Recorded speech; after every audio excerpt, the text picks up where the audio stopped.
Yang kedua kata mereka, annaha salatu dzatu ruku'in wa sujud.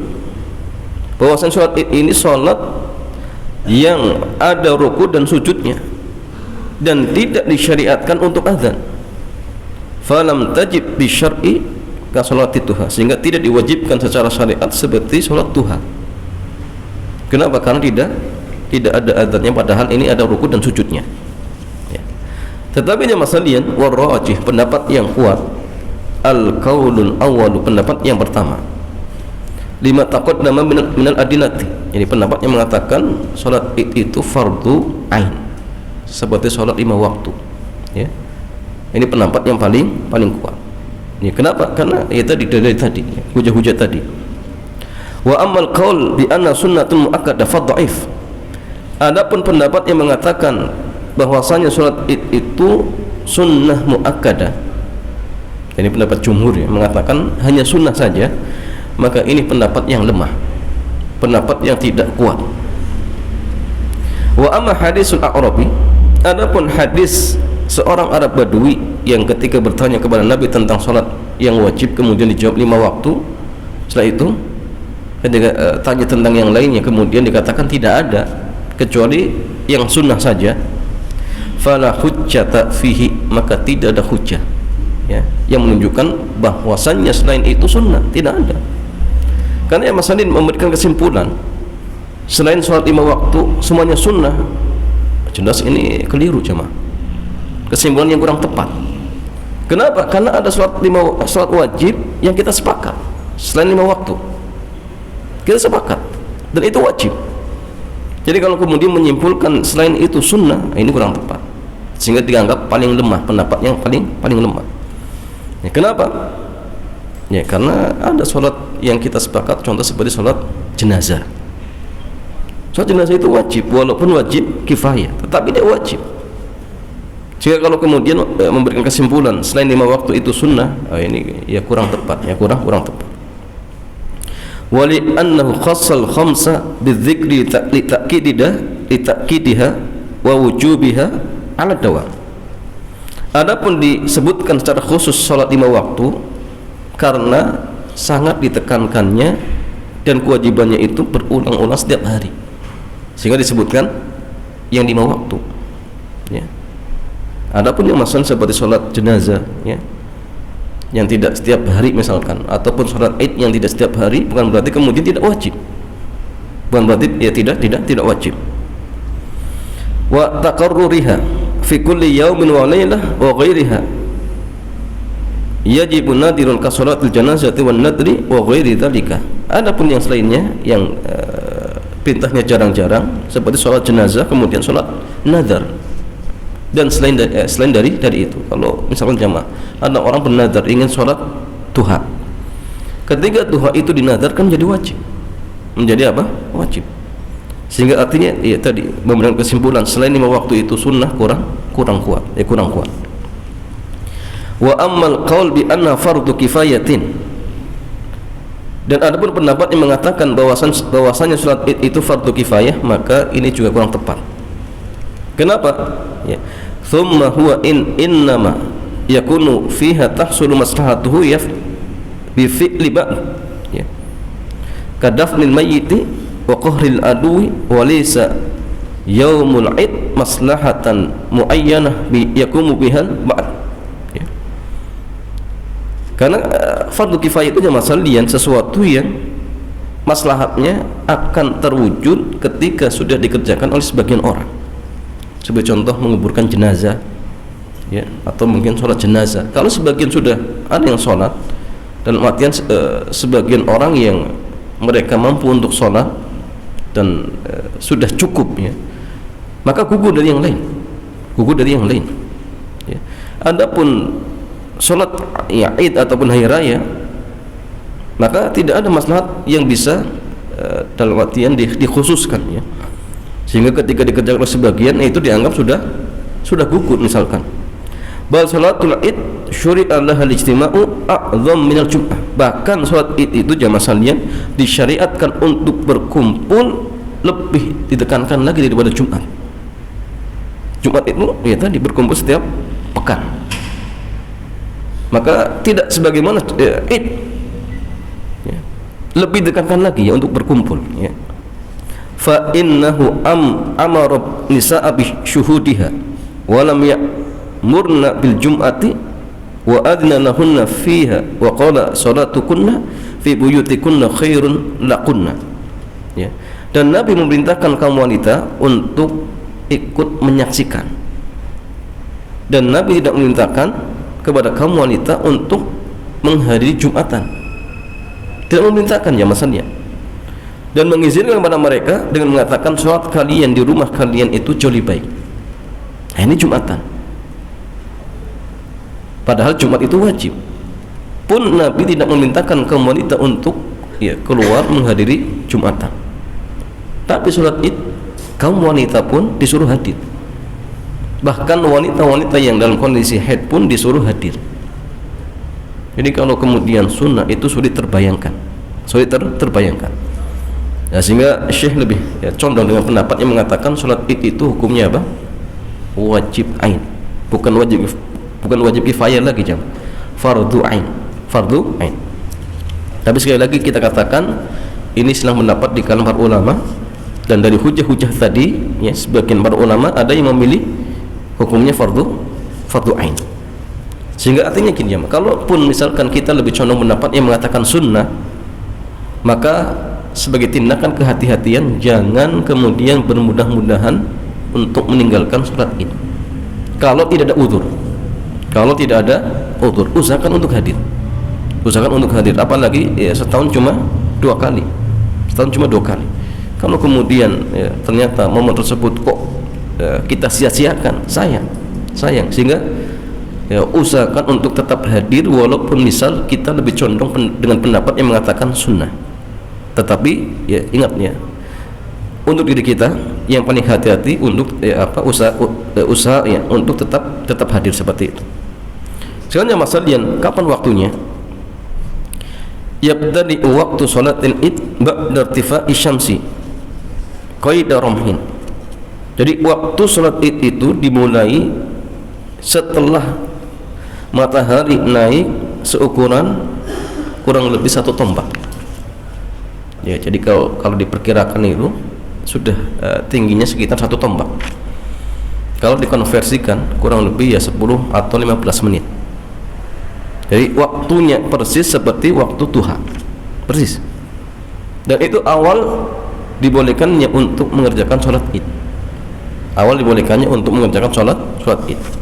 Sebelum itu jamaah sekalian termasuk waktu terlarang, belum dibolehkan. Wa yantahi bi zawali syamsi, dan habisnya setelah matahari tergelincir. Jadi artinya setelah waktu duhur sudah habis. Tepatnya jamaah sekalian sebelum matahari tepat di atas kepala. Jadi sebelum tepat di atas kepala masih boleh. Artinya persis seperti Jumat, seperti sholat duha. Jadi sebelum matahari tepat di atas kepala, maka masih dibolehkan untuk mengerjakan sholat Id. Sehingga kalau misalkan diundur sampai jam 8, kemudian jam 9, masih boleh, tidak masalah. Tidak masalah. Wa bihadza qal jumhur, oleh itulah jumhur mengatakan ya, dengan pendapat seperti ini ya, seperti mazhab Hanafiyah, Malikiyah dan Hanafilah. Hujannya masalah dari Abdullah bin Bishr ya, sahibin Nabi, seorang sahabat Nabi, annahu kharaja ma'an nasi yauma fitrin au adha. Bahwasanya beliau pernah keluar dengan manusia di hari Idul Fitri atau Idul Adha.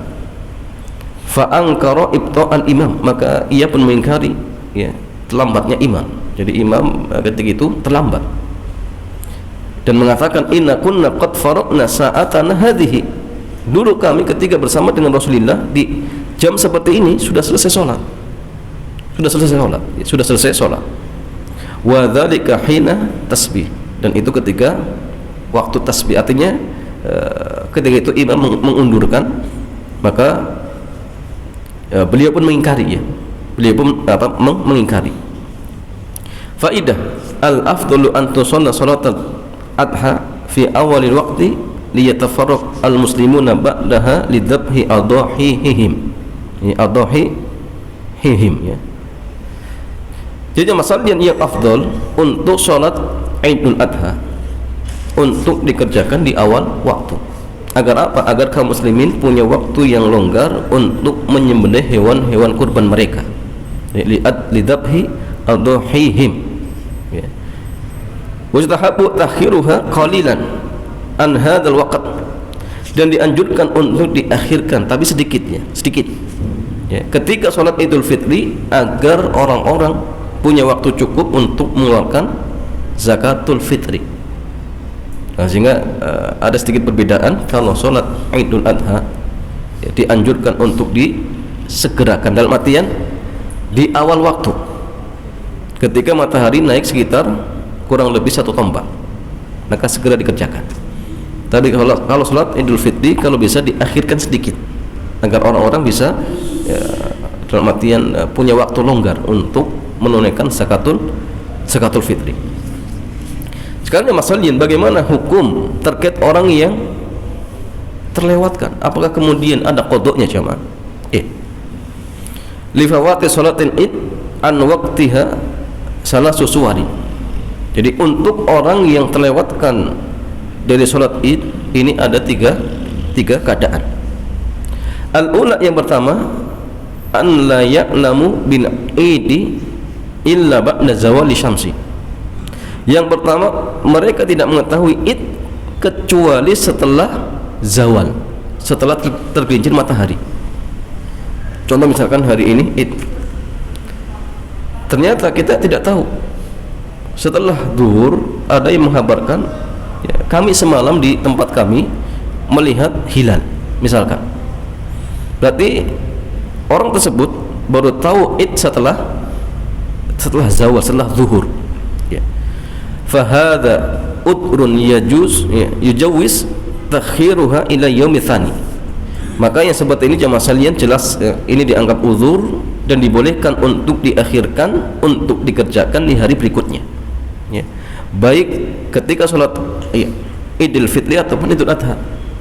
Jadi kalau misalkan baru tahu sholat idnya setelah tergelincir matahari, maka boleh dikoto pagi harinya.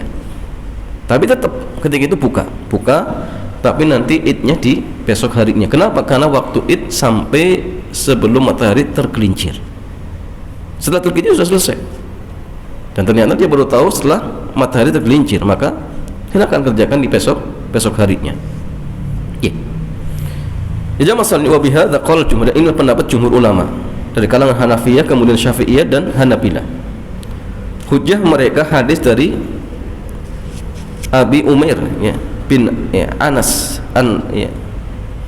Amumatin ya, dari apa namanya pipi dari pihak ayahnya, dari sahabat Rasulullah sallallahu alaihi wasallam ya, bahwasanya mereka menyaksikan ya, annahum ra'a al-hilal bil amsi, mereka telah melihat hilal di hari kemarin. Fa amarahunna an yuftiru, maka Nabi memerintahkan para sahabat untuk berbuka. Wa idza asbahu an yabdu ila musallahum, maka di pagi harinya mereka pergi ke musalla. Jadi ketika dikabarkan ya, ternyata setelah matahari tergelincir, maka Nabi mengerjakan di besok harinya. Jadi kalau sekali lagi jamaah sekalian, kalau tahunya setelah tergelincir, maka boleh dikoto, sepakat, baik sholat Idul Fitri ataupun Idul Adha. Yang kedua, keadaan yang kedua, an yuakhiru jami'an sholatal id an waqtiha li ghairil utri al mutaqaddim ya. Pendapatnya keadaan yang kedua, mereka mengakhirkan ya, sholat id dari waktunya ya, secara keseluruhan ya. Jadi orang-orang memang kompak untuk mengakhirkan li ghairil utri al mutaqaddim, bukan karena udzur yang tadi ya. Fa in kana al id Aida fitri sakotot aslan, maka kalau seperti ini kasusnya, mereka mengakhirkan dengan sengaja ya. Jadi satu kompleks sepakat, ayo kita kerjakan idnya besok pagi saja misalkan. Maka jika sholat idnya adalah sholat Idul Fitri, maka ketika itu jamaah gugur dan tidak boleh diqadha. Kenapa? Karena ya, meninggalkan sholat dengan sengaja itu yang tepat jamaah saliyah tidak ada qadha-nya. Ada orang misalkan sengaja tidak zuhuran, sengaja, maka pendapat yang sahih, pendapat yang kuat, tidak ada qadha, kewajiban dia tobat. Kewajiban dia apa? Tobat. Nah, ini pun sama, mereka sepakat untuk mengakhirkan sholat Idul Fitri misalkan tanpa ada uzur, maka pendapat yang tepat tidak ada qadha. Wa in kana 'ida adha, tetapi jika idnya adalah Idul Adha, maka dibolehkan untuk diakhirkan sampai di hari yang ketiga, di hari-hari tasyrik ya, 10, 11, 12, 13 masih boleh. Nah, karena jamaah sekalian Idul Adha itu ya memanjang sampai 13 Dzulhijjah. Sehingga kalau misalkan mereka, satu kaum mereka sepakat, oh kita kerjakan Idul Adha-nya nanti di misalkan 11 Dzulhijjah, boleh, tidak masalah. Atau 12 Dzulhijjah, boleh. Tapi ingat Idul Adha. Ya. Ay yasihu qada'uha fil yaumi tsani, sehingga sah diqadha di hari yang kedua. Ya. Wa illa fa fil yaumi tsalits, atau di hari yang ketiganya. Ya. Min irtifa'i syamsi ila zawali zawal, ila awali zawal, ya. Itu dikerjakan semenjak matahari terbit, ya, kemudian sampai akhir waktunya, baik ya, karena ada udzur ataupun tanpa ada udzur, maka ini dibolehkan kalau idnya Idul Adha. Yang ketiga, an tu'adda fi waqtiha minal yaumil awwali lakinnaha tafutu ba'dul afrad. Keadaan yang ketiga, salat Id itu dikerjakan ya di waktunya di hari yang pertama, tetapi sebagian orang ada yang terlewatkan. Sebagian orang ada yang terlewatkan. Ya. Apakah jamaah sekalian 1, 2, 3 orang yang terlewatkan tadi ya, dibolehkan untuk mengqadha? Ya. Fa indal Hanafiyati wal Malikiyati, ya, menurut madhab Hanafiyah dan Malikiyah, mereka mengatakan ya tidak ada qadha, tidak ada qadha. Kenapa? Li'anna salatun lam tushra' illa fi waqtin muayyan wa bi quyudin khassah fala budda min takamiliha jami'an wa minhal al-waqt.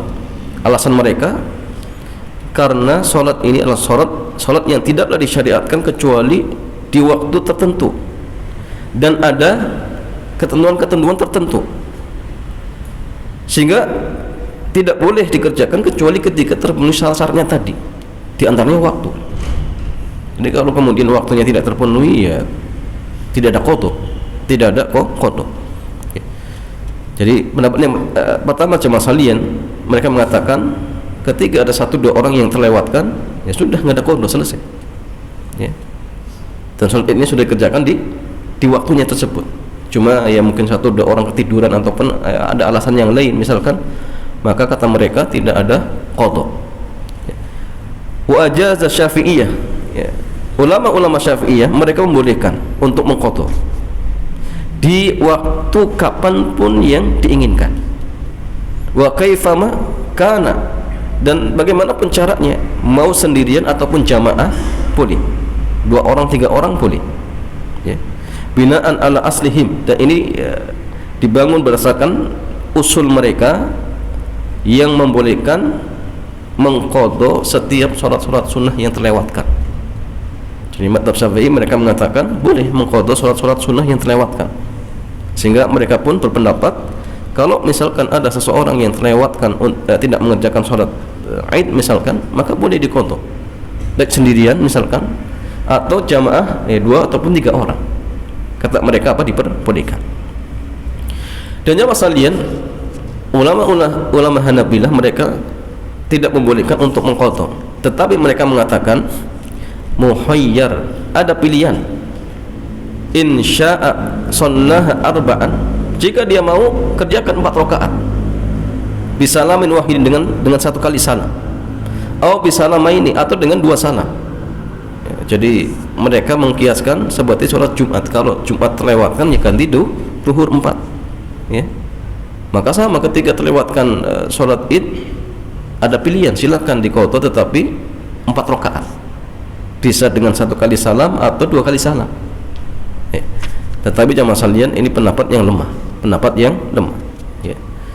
Ar-rajih, pendapat yang kuat, alladzi yadhhar li, ya, yang nampak lebih kuat menurut saya, kata Syekh, fi suwari thalas, di 3 keadaan tadi, ya, anna man fatathu salatul id, bahwasanya siapa yang terlewatkan dari salat id, fa in kana li udrin, jika karena ada uzur, maka dibolehkan untuk diqadha di hari yang kedua.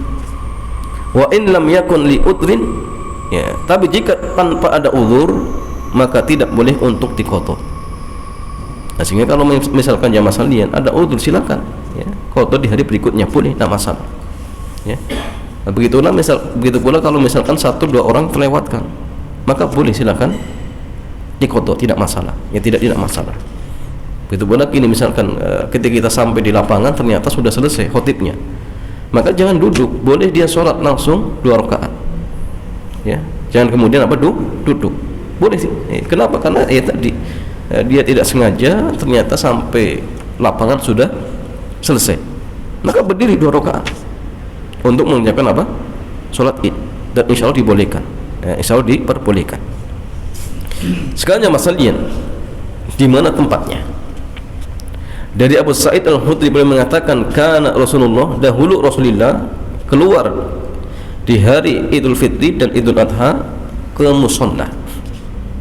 Fa awwalu syai'in yabda'u bihi as-shalah, dan sesuatu yang pertama kali dia kerjakan adalah salat. Jadi salat Id itu sunnahnya di musalla. Jadi musalla itu jamaah sekalian tanah lapang yang berada di luar kampung. Jadi kalau misalkan ada satu kampung, ada gerbangnya, kemudian ada tanah lapang, kemudian masuk kampung yang lain ada gerbangnya, maka salat itu di tanah lapang ini, ya. Jadi bukan di tanah lapang yang ada di dalam kampung. Contoh misalkan ada satu kampung, di situ ada lapangan sepak bola, itu bukan di situ jamaah sekalian, ya. Jadi mushola itu tanah lapang yang berada di luar kampung. Jadi artinya kalau kita masih mengerjakannya di lapangan di dalam kampung, jangan kemudian mengaku paling sunnah. Kenapa? Karena sunnahnya bukan di situ. Sunnahnya di tanah lapang yang berada di luar kampung. Tujuannya apa? Syiar Islam, ya. Nah, cuma masalahnya memang di zaman kita sulit ya menemukan apa tanah lapang di luar kampung, karena satu kampung dengan kampung yang lain sudah nyambung. Nah, ini masalahnya di situ jamaah sekalian. Nah, sehingga ya daripada tidak sholat atau tidak ada sama sekali, maka tidak masalah, ya, tidak masalah. Karena kaidah kita mengatakan, ya, mala yutraku kulluh la yutraku junduh. Jika tidak bisa dikerjakan secara, ya, keseluruhan, maka jangan ditinggalkan semuanya. Artinya yang ada, ya, tanah lapang di dalam kampung, ya sudah, insyaallah tidak masalah. Tapi kalau ada misalkan, ya, tanah lapang di luar kampung, maka sunnahnya di situ. Sunnahnya di situ. Ya tapi tadi jangan sampai kemudian yang mengerjakannya di tanah lapang di dalam kampung kemudian mengaku paling sunnah. Akhirnya menyalahkan yang lain misalkan. Nah, ini keliru. Karena kalau kita bicara sunnahnya pun bukan di situ. Tapi di tanah lapang yang ada di luar kampung itu sunnahnya. Nah, itu apa sunnahnya? Wa sunnatu al-madiyah fi sholatil idaini an takuna fil musalla. Ya. Dan sunnah mengerjakan sholat id itu di musalla, fi sohra atau fi mafazati wasi'ah.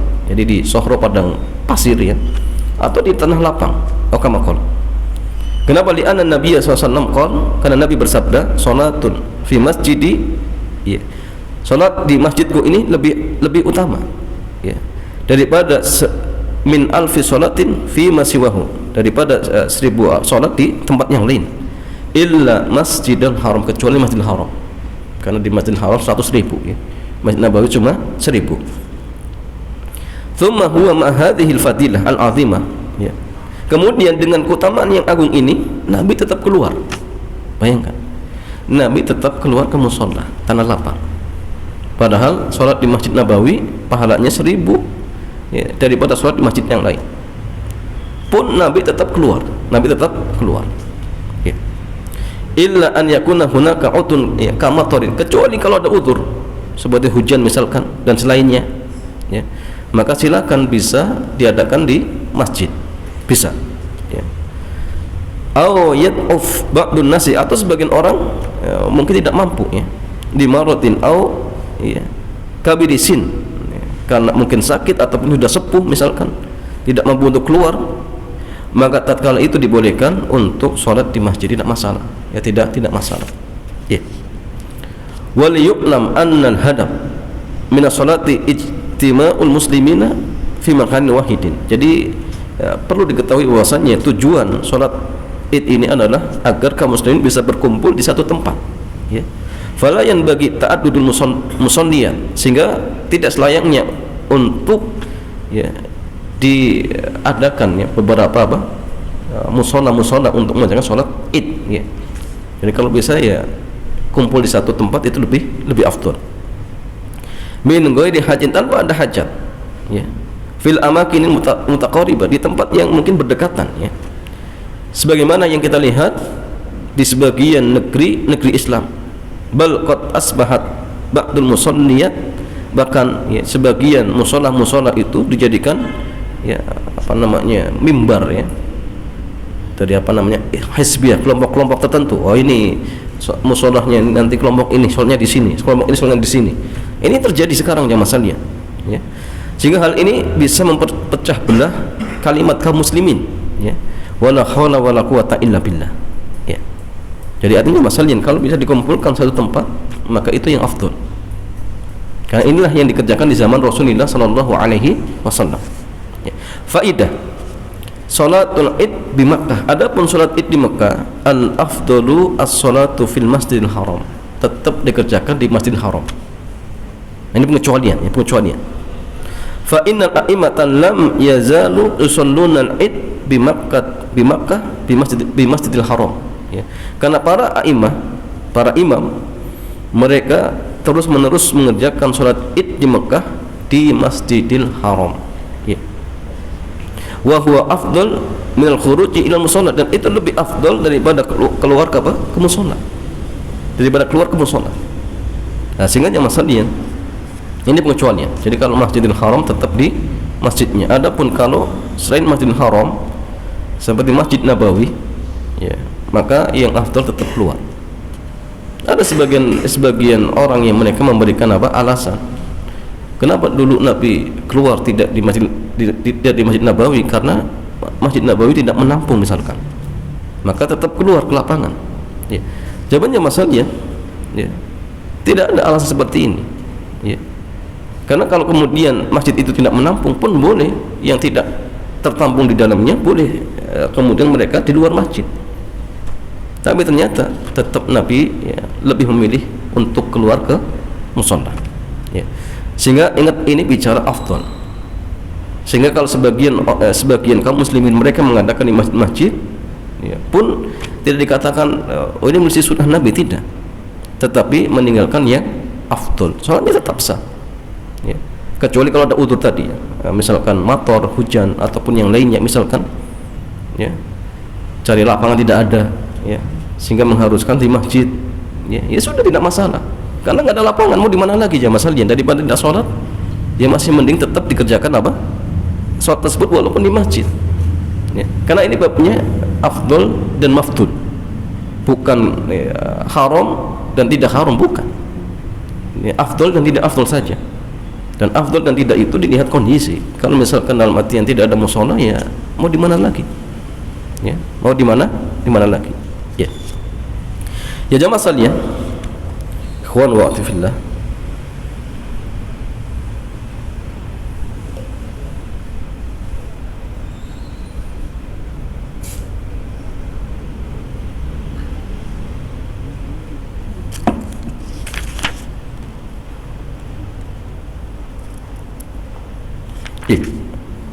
adapun terkait tentang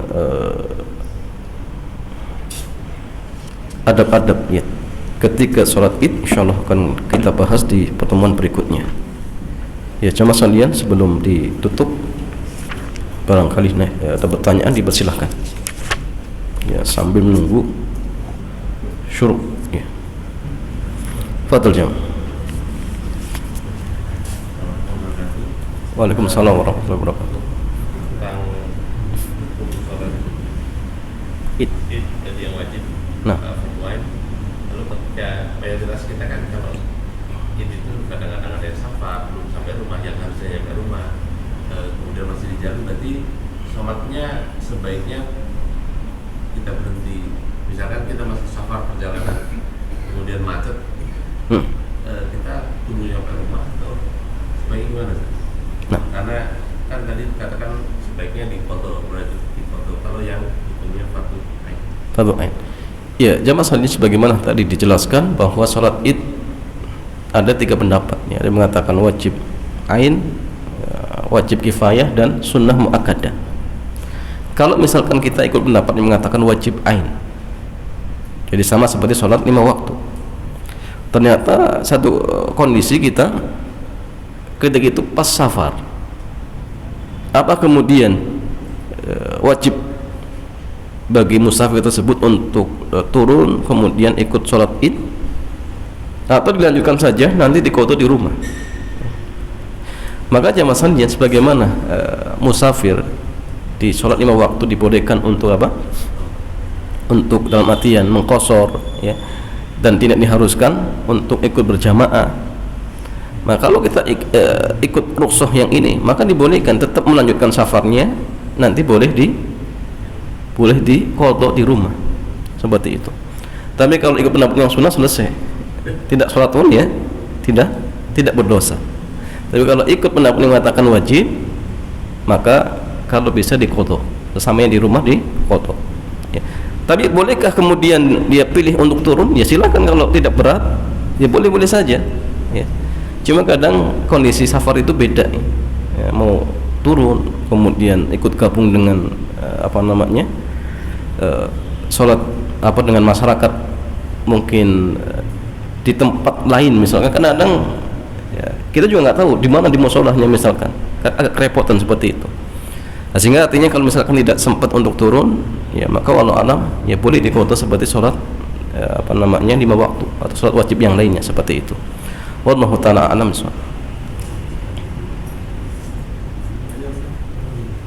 Ya, silakan. Imam Syafi'i itu ada di 2 pendapat itu. Nah, pendapat 2 dan pendapat 3. Iya. Iya. Itu gimana? Gini, sebagian Syafi'iyah berpendapat fardu kifayah, fardu ain. Ya. Tetapi jamaah sekalian, jumhur mereka, ya, ini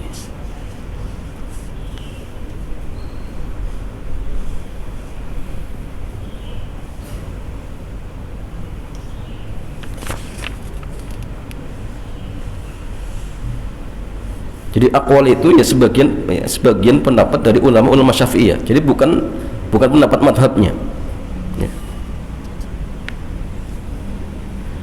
Kemudian sebagian ulama-ulama Syafi'iyah ada juga yang mengatakan fardu kifayah, tetapi madhabnya beda-beda, ya. Jadi gini, kalau madhab Syafi'i mereka berpendapat sunnah, itu madhabnya. Tapi setiap akwal dari para ulamanya ada yang mengatakan fardu ain dan fardu kifayah. Makanya gini, kadang ada akwal di madhab Syafi'i, ada wajhun, ada pendapat madhab. Jadi wajhun itu pendapat ulama-ulama Syafi'iyah. Yang pendapat ulama-ulama ini kadang berbeda dengan pendapat madhabnya. Ini banyak kita jumpai seperti itu. Tapi kalau madhabnya, jadi pendapat madhab Syafi'inya disepakati, ya, fardu sunnatul muakkadah, itu pendapat madhabnya. Tapi kalau pendapat setiap ulama Syafi'inya beda-beda. Ada yang mengatakan fardu kifayah, ada yang mengatakan fardu ain. Jadi yang fardu ain lebih sedikit, kemudian fardu kifayah agak banyak sedikit. Tapi pendapat madhabnya yang lebih banyak, mereka mengatakan sunnatun muakkadah, sunnah muakkadah. Sama seperti kadang madhab Hambali, pendapat madhabnya seperti ini. Tapi kadang ulama Hambalinya beda-beda. Tapi yang teranggap dalam madhab Hambalinya seperti ini, ya. Dan ini banyak kita jumpai. Makanya kan ulama-ulama Syafi'iyah itu pendapatnya beda dengan pendapat madhabnya. Itu banyak, seperti pendapat misalkan Al-Imam Nawawi dengan pendapat madhabnya kadang beda, kadang-kadang beda seperti itu. Cuma yang teranggap sebagai pendapat madhabnya seperti tadi, yaitu sunnatun muakkadah seperti itu. Ya, wallahu ta'ala a'lam bishawab.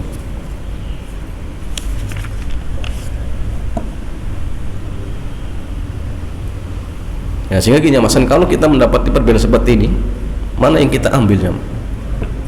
Jawabannya kita ambil mana yang lebih dekat dengan dalil. Mana yang lebih dekat dengan dalil. Ya, karena Al-Imam Syafi'i mengatakan in sahal hadisu fahuwa madhabi.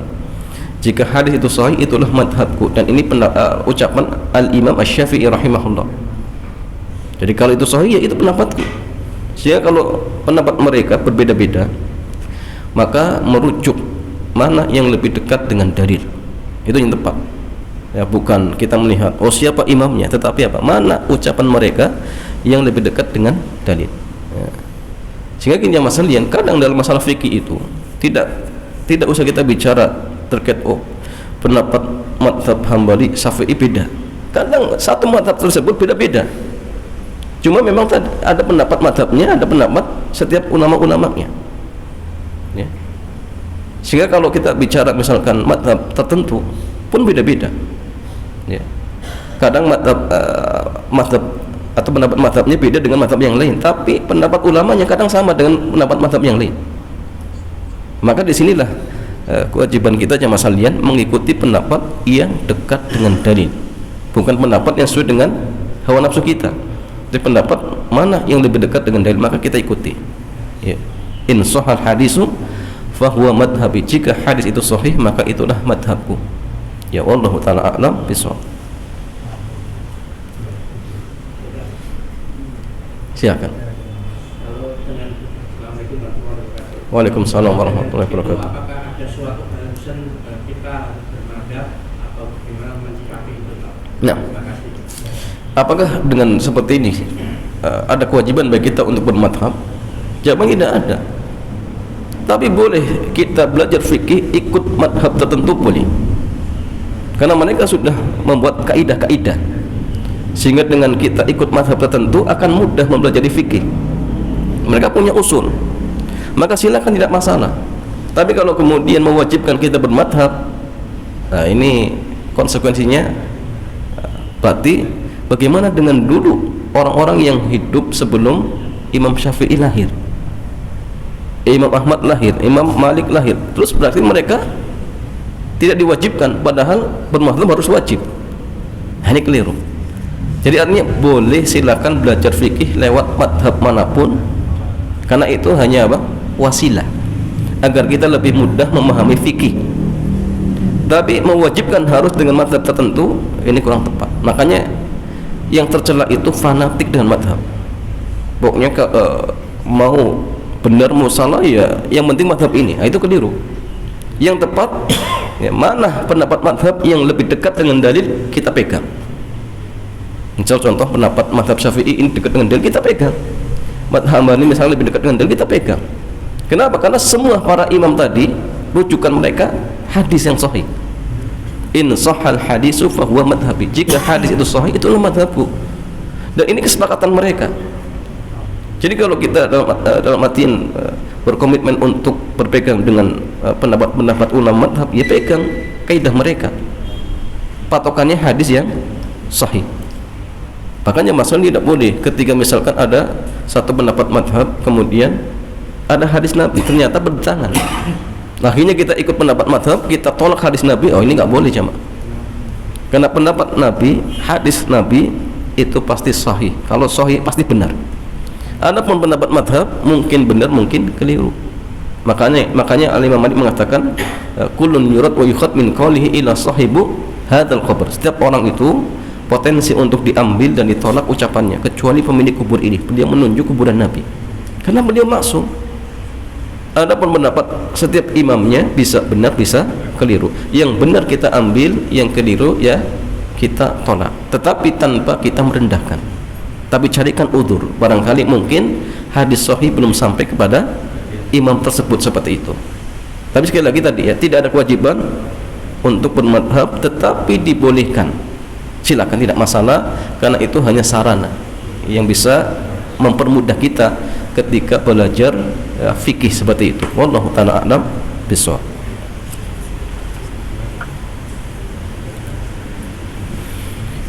Ya, demikian ya Mas ya. Mudah-mudahan kajian kesempatan pagi hari bermanfaat. Kita cukupkan. Subhanakallahumma bihamdik, asyhadu an la ilaha illa anta astaghfiruka wa atubu ilaik. Assalamualaikum warahmatullahi wabarakatuh.